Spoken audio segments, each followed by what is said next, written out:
అలాగే కొండా సురేఖ గారిది.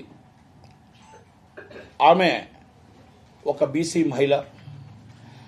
ఆమె ఒక ఈజ్ అ పొలిటికల్ లీడర్. ప్రజల మనిషి, ప్రజల కోసమే ఉండే మనిషి. ఆమె ప్రజల కోసమే బతికింది, ప్రజల కోసమే ఉంది, ప్రజలతోనే ఉంది.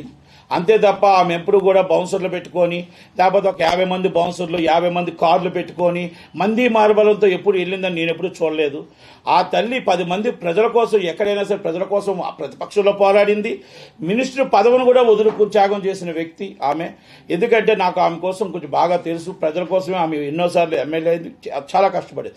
అలాంటి వ్యక్తి మీద కొంతమంది, రఘునందన్ రావు గారు ఆమె చైనాతో వస్త్రాలకు సంబంధించింది కాబట్టి ఆమె అక్క ఇలా జరిగింది, ఈ విధంగా కొంచెం వాళ్ళకి ఏదైనా హెల్ప్ చేయమని ఒక ఎంపీగా ఆయన అడగడం జరిగింది. దాన్ని తీసుకొచ్చి అన్యాయంగా తీసుకొచ్చి సోషల్ మీడియాలో విపరీతంగా ట్రోల్ చేశారు. ఆమెకు ఒకటే వీళ్ళందరికీ ఒకటే అడుగుతున్నా, సోషల్ మీడియా చేసిన వాళ్ళకి. నేను టీఆర్ఎస్ వాళ్ళని అడుగుతున్నా, లేకపోతే ఇంకొకరిని అడుగుతున్నా. అయ్యా, మీకు అందరికీ తల్లిదండ్రులు ఉన్నారు, అక్కలు ఉన్నారు, అందరు ఉన్నారు కదా. ఆమె ఏ రోజైనా ఆమె ప్రజల కోసం మాట్లాడే వ్యక్తి, ఒక బీసీ మహిళని ఈ విధంగా చేయడం కరెక్టా? అలాగే ఆమె ఆవేశంలో ఆ మాటలో కిందన మీరు చేసిన ట్రోలింగ్స్కి భరించలేక ఆవేశంలో ఆమె ఒక పొలిటికల్ని సినిమా ఇండస్ట్రీకి టర్న్ అయింది. సినిమా ఇండస్ట్రీకి టర్న్ అయిన తర్వాత దాన్ని కావాలనే కొంతమంది పొలిటికల్ లీడర్స్ సినిమా వాళ్ళని రెచ్చగొట్టారు. అది ఆమెకు టర్న్ అయిన వెంటనే అనుకోకుండా ఒక మాట మాట్లాడిన వెంటనే వెనక్కి తీసుకోవడం జరిగినది. Okay, is a legal issue నడుస్తుంది. ఒక లీగల్గా ఆమె ఫైట్ చేయగలుగుతుంది, ఫైట్ చేస్తారు. నిజానికి ఆమె గెలుస్తుంది, నిజంగా కంపల్సరీ న్యాయం గెలుస్తుంది, కంపల్సరీ లీగల్గా ఫైట్ చేసి ఆమె గెలగలుగుతారు. కానీ నేను ఒకటే అడుగుతున్నా అందరినీ, మరి ఇంతకుముందు రేణు దేశాయ్ గారు, ఇంతకుముందు భువనేశ్వరమ్మ గారు, ఇంతకుముందు రజనీకాంత్ గారు, మరి చాలామంది సినిమా వాళ్ళని ఇష్టం వచ్చినట్టు ట్రోల్ చేసేటప్పుడు మరి వీళ్ళందరూ ప్రకాష్ రాజ్ గారి దగ్గర నుంచి ఇంతమంది ఏమయ్యారు?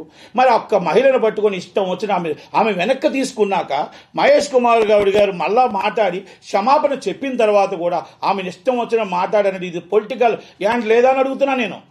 మరి ఈరోజు ఏమైనా ఒక ఆడపిల్ల మీద జరిగితే, అన్యాయం జరుగుతున్నప్పుడు ఒక్కరైనా ఇండస్ట్రీ నుంచి వస్తున్నారా అని అడుగుతున్నా. మాట్లాడింది ఆమె తప్పే.